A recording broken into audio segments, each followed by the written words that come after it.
Hello everybody, this is Michael Hollands once again for Sound of the Movies. Today I have the pleasure to be joined by Matthew Margeson. Matthew's career as a film composer began back in 2004 when he started as an assistant, synth programmer and additional music composer on films such as Catwoman, Constantine, Angels and Demons, Kick-Ass, The Expendables, and many more. Shortly thereafter, he would become the main composer or co-composer on films such as Kick-Ass 2, Kingsman, The Secret Service, Kingsman, The Golden Circle, Miss Peregrine's Home for Peculiar Children, Eddie the Eagle, Rings, and Rocketman, which we will also discuss in detail. Welcome, Matthew. Hey, Michael, how are you?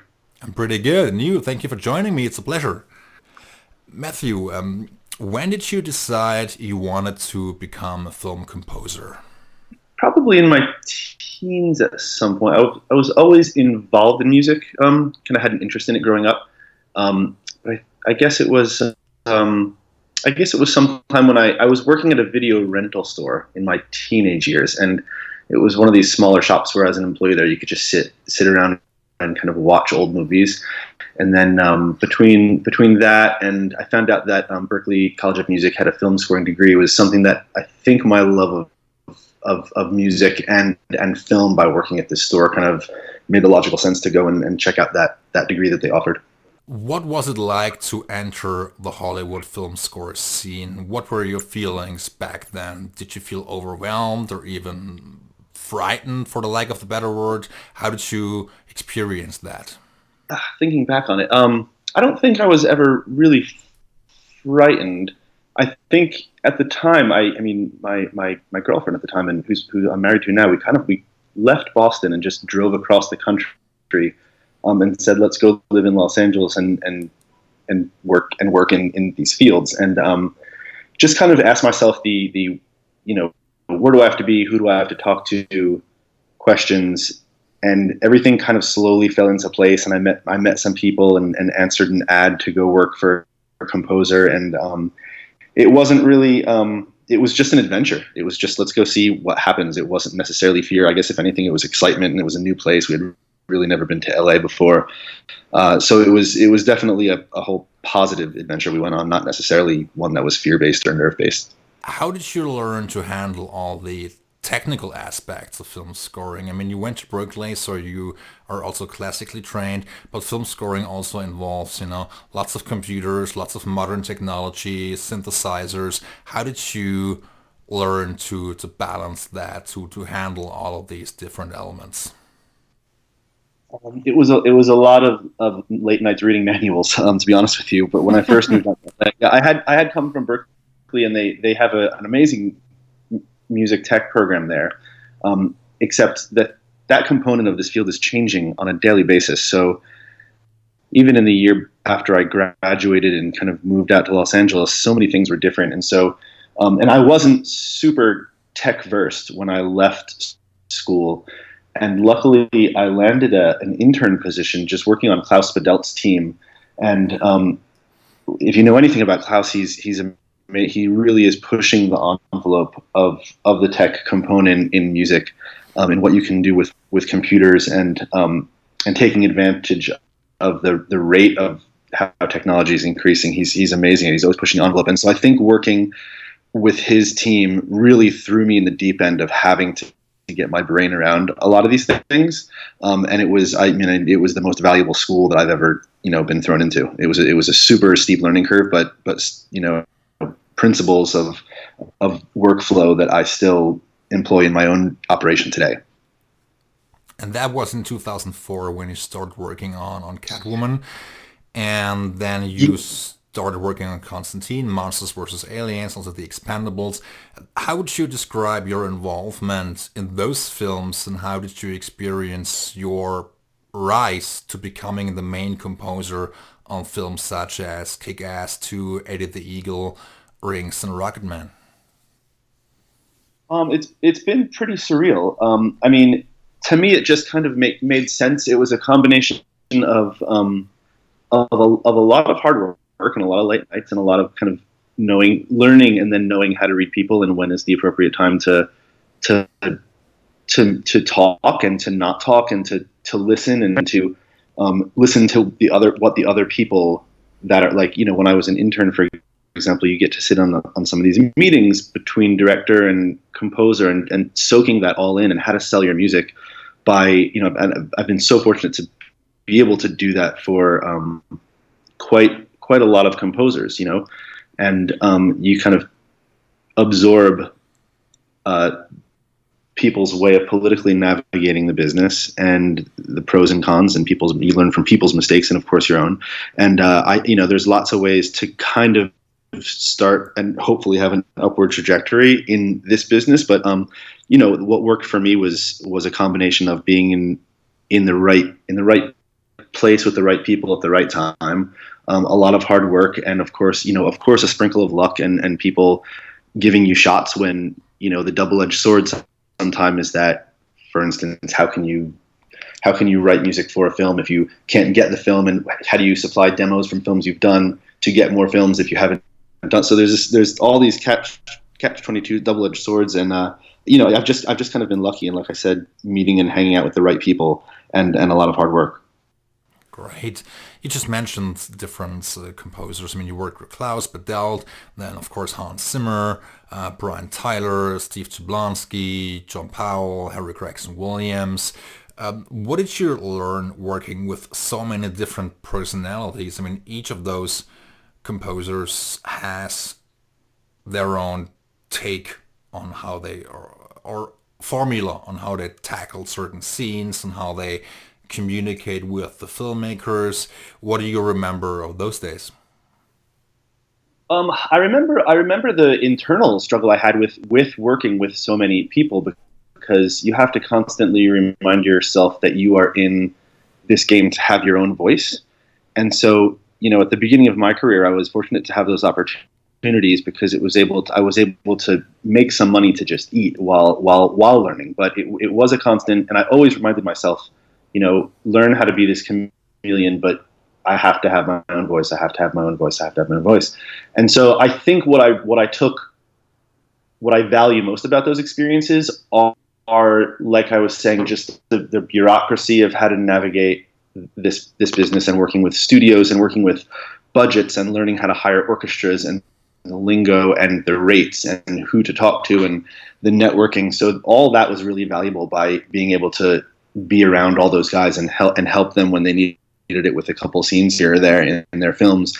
And also, artistically too, everyone has their own process, and so to be able to learn some of those processes and techniques of looking at a scene and figuring out what the pace is and whose perspective we're playing, and just taking into consideration all of those different factors when writing for a film, it was also extremely valuable too, because everyone has a different methodology of doing this, and so to kind of get a little bit of a glimpse into so many different people, I think was useful for me, at least.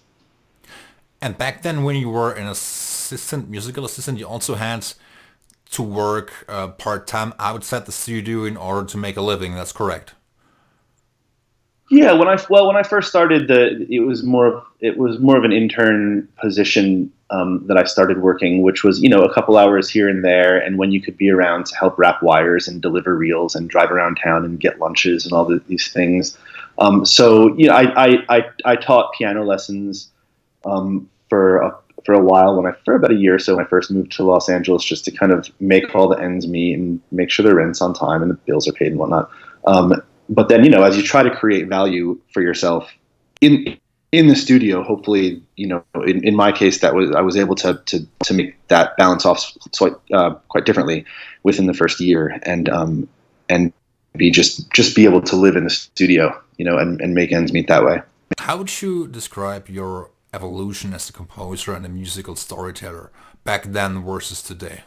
Interesting question. I mean, I still think I'm learning. And I still think I would hope to say that even the greats say that they're still honing that craft, especially because the way that stories are told are different now than they were 5 years ago, and they're different now than they were 20 years ago. So I think you have to always evolve. As far as mine, Specifically, I mean, I can look at stuff that I've done. I look at, some of the really earlier films that I worked on, and now I say to myself, "Oh my God, would do things so much differently," and I didn't really know what I was doing, what I was doing back then. But yeah, I would hope that it's a craft that you never lose focus, that you should always be trying to get better at, and to help and to be the most kind of mature and storyteller that you can. How did you work on dramatic instinct as a composer? I mean, of course, as a composer, you are a musical storyteller. You help the directors and the producers and the filmmaking team to translate their vision into your own musical language. But you also have to have.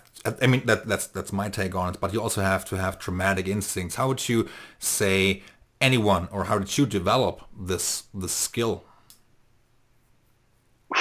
Interesting question.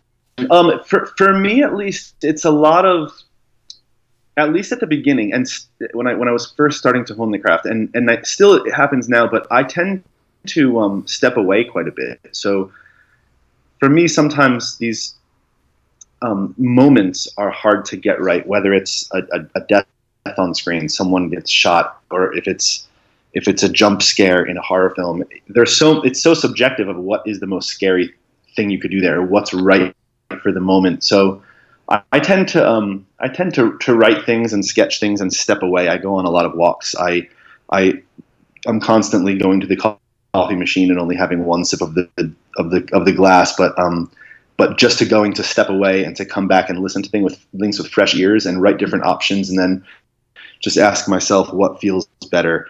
Is it better if I hit this cut right on the beat, or if it hit this beat right on the cut, or is it better if I wait 15 frames?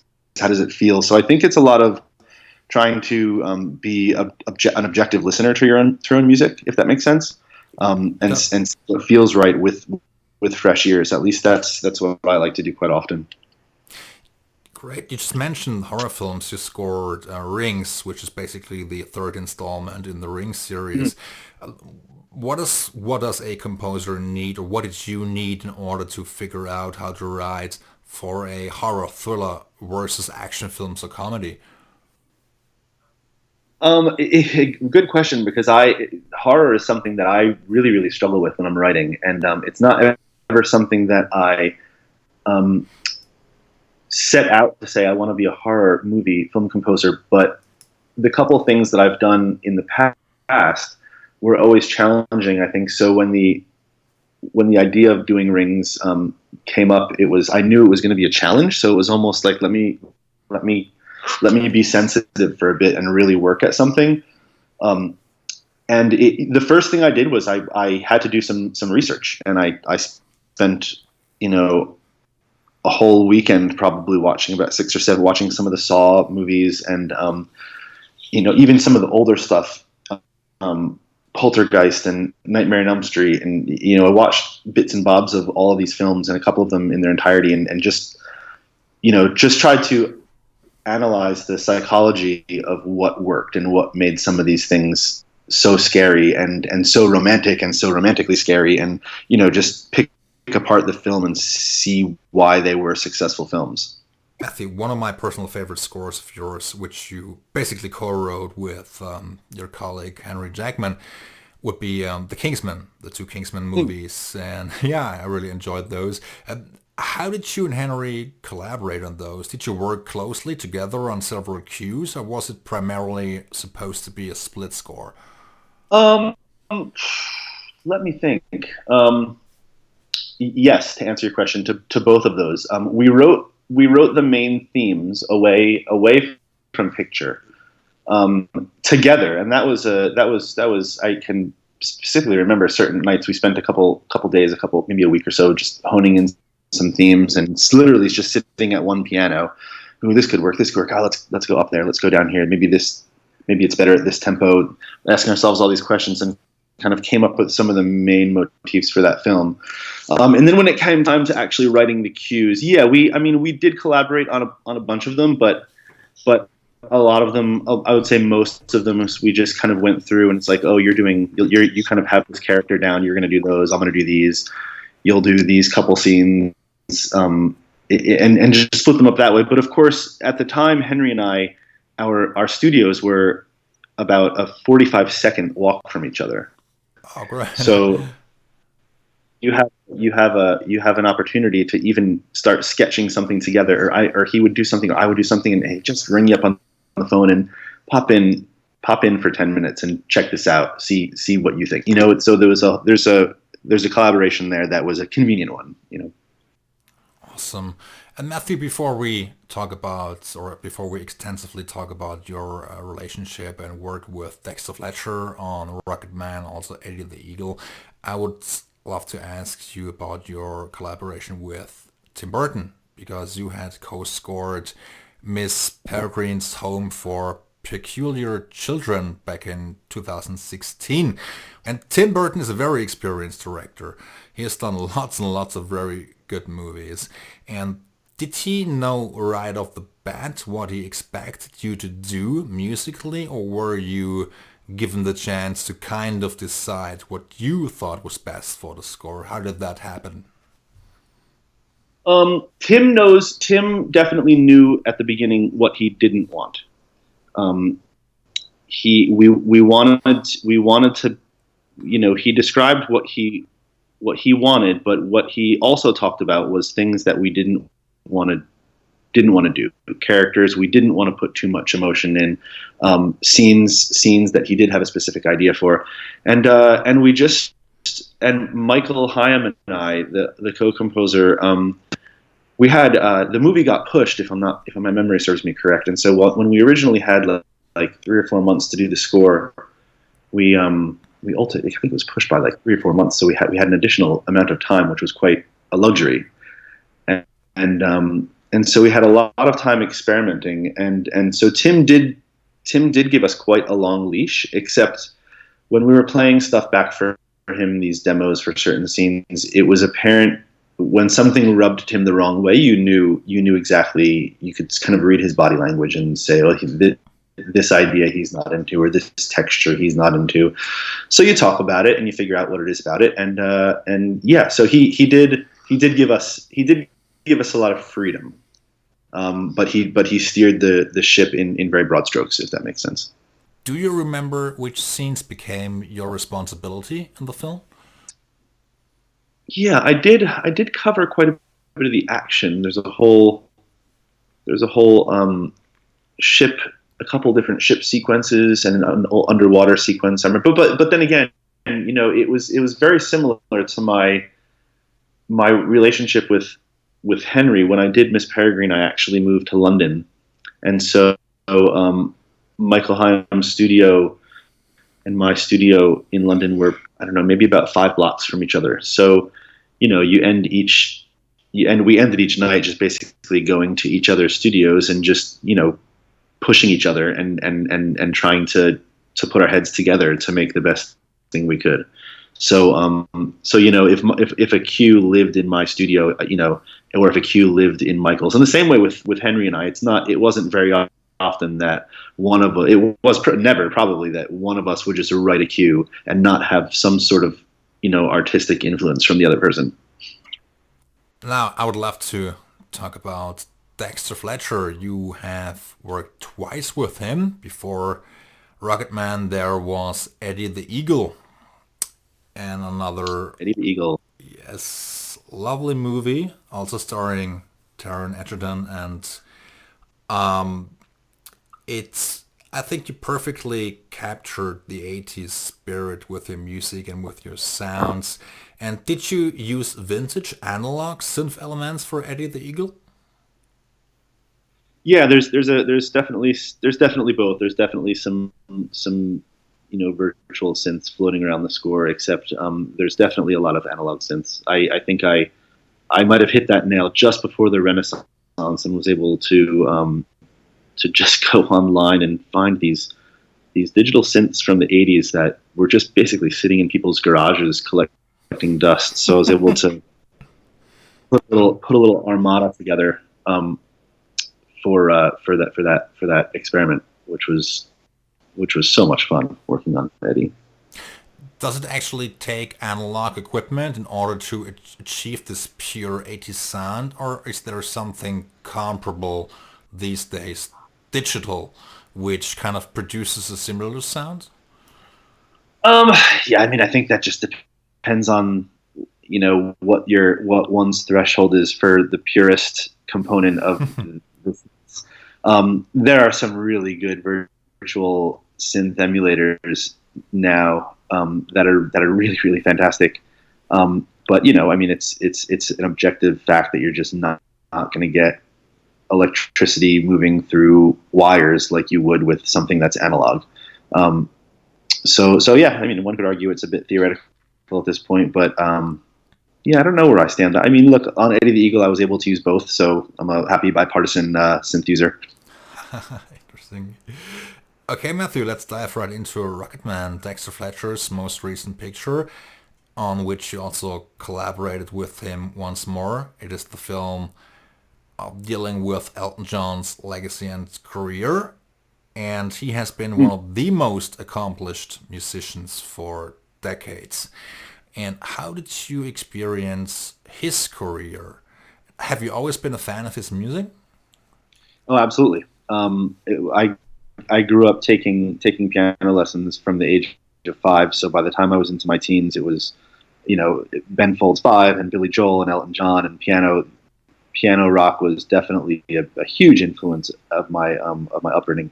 And my first stadium concert, if my memory serves me correct, was Billy Joel and Elton John together. So yeah, to say I was an Elton John fan is an understatement. I was well into him. Right. I mean, he's a great artist. I mean, he's done so many great songs. He's basically one of the best artists in the world. I mean, yeah, I mean, he's for someone to stand the test of time like that in pop culture itself is an achievement, and it's not even noting on his catalog, which is amazing. Yeah, absolutely. And you wrote the score for this film, individual cues for some of the dramatic scenes, for instance. How did you figure out which scenes needed score and which didn't? A lot of chat with Dexter about that, and we knew even before they shot a frame of footage that this movie is the driving force of it are the songs, and so there's so much information with some of these songs, both visually and what you're hearing, and so I think we all knew that the score couldn't be all the time that there wasn't songs, because one's brain watching this movie, you need time to decompress and process everything, and so the score basically had to serve as very minimal connective tissue between the songs, and to just kind of help push the story along during certain spots between songs, and to help us introduce songs to get into songs from scenes that are playing dry. So we knew it was going to be a little bit of a lesson in self-discipline for not overwriting the score, if that makes any sense. Matthew, there are also several new arrangements of Elton's songs, and the songs were performed by Taron himself, which is quite impressive, actually. Did you also have a hand in this process, deciding which songs are to be used and rearranged? No, I think most of the songs in the film, at least the ones that there are like musical performances to within the film, there are a number of them that are just like maybe montage, needle drop type behavior. But for the ones that there's Taron singing on the screen and everything, they were mostly all written into the script. Mm-hmm. So those song pieces were made long before my involvement in the film. Are there any particular songs which would inspire your scoring process? Oh yeah, absolutely. I mean, a lot of the cues in the film are based on "Goodbye Yellow Brick Road." There's other songs that are quoted within the score, but during the process of writing the score and figuring out what it was and what its main function was, the theme and the idea of "Goodbye Yellow Brick Road" became a massive theme for his addiction behavior in the film. And so once we connected addiction to the Yellow Brick Road, then it definitely influenced the score for sure. And the film also has some or many scenes which serve as a musical, so to speak, when the cast members express musically what is going on at a certain moment or what will happen. How did this idea come about? Again, I think that was mostly written into the script, and it really is unique in that way. To be able to tell that story, and weave the songs in so they're part of a narrative and they're not just songs, was really clever, of how the script was written. So yeah, I think that was in the writing process that all of that kind of came to fruition. Are there any parts and scenes in the film which you would describe as especially tricky to work on? Maybe the moments which showed Elton John's addiction? The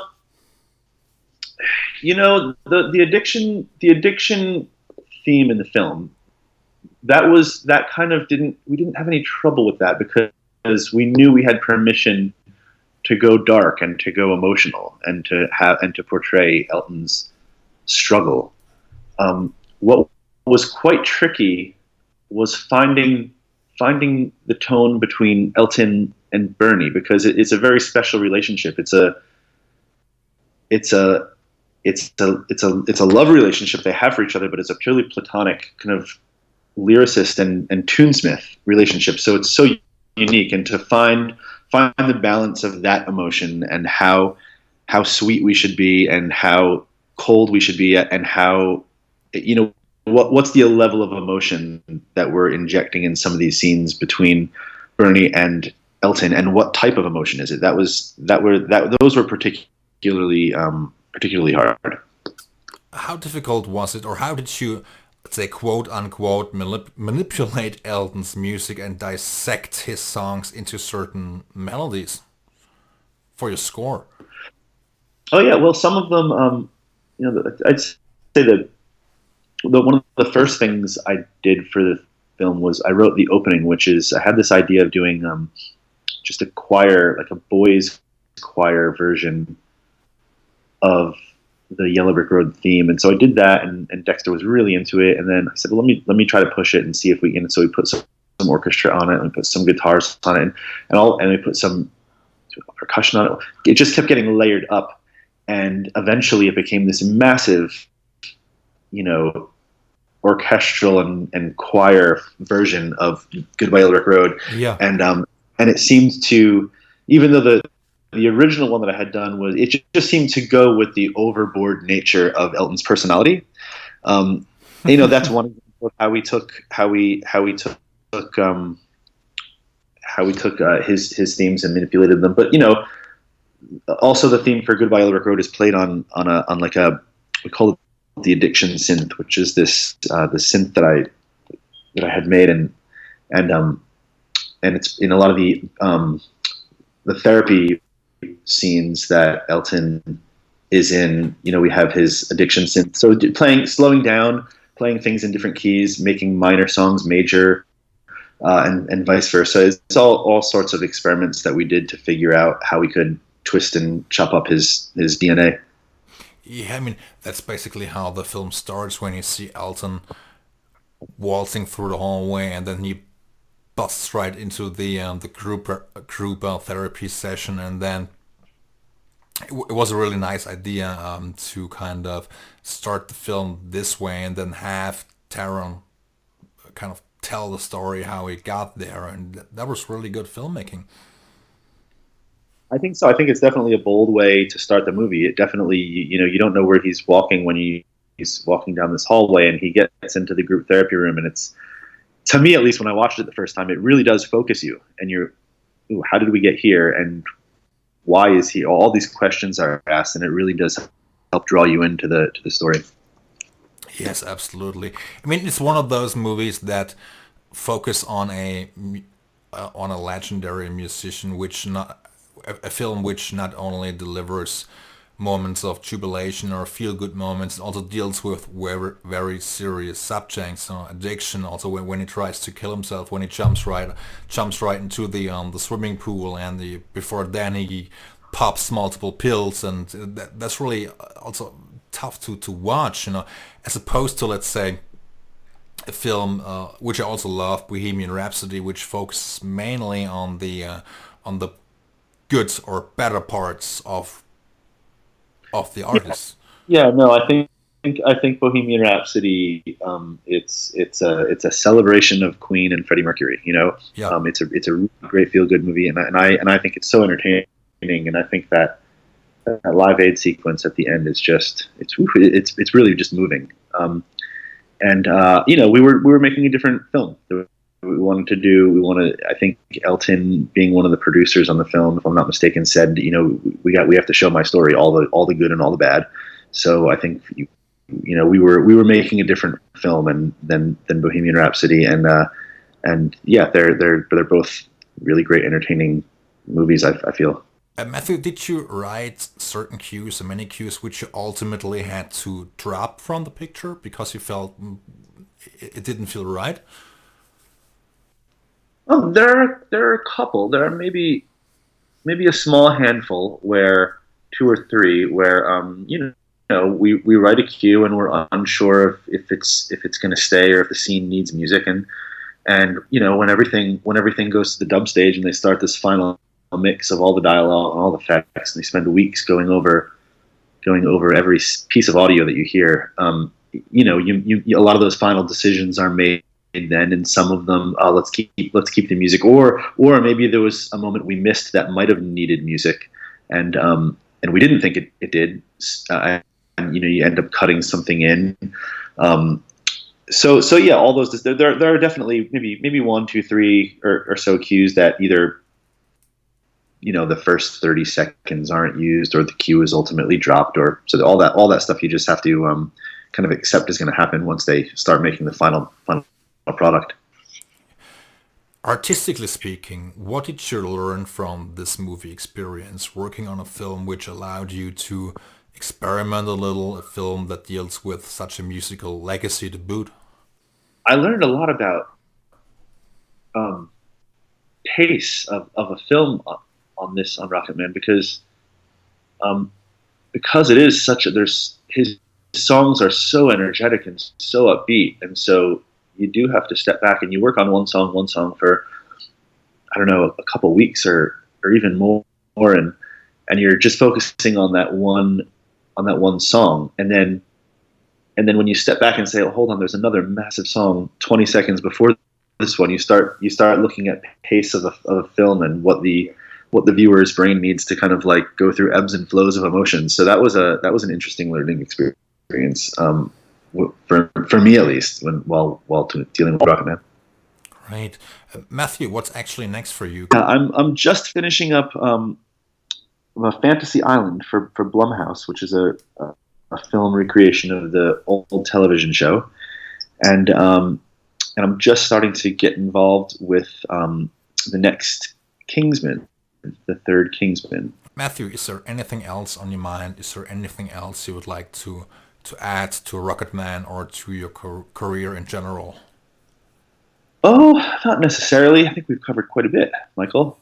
Matthew, thank you so very much for taking the time out of your schedule to talk to me today. I really enjoyed the conversation. I hope you did too. I absolutely did. Thank you so much for having me.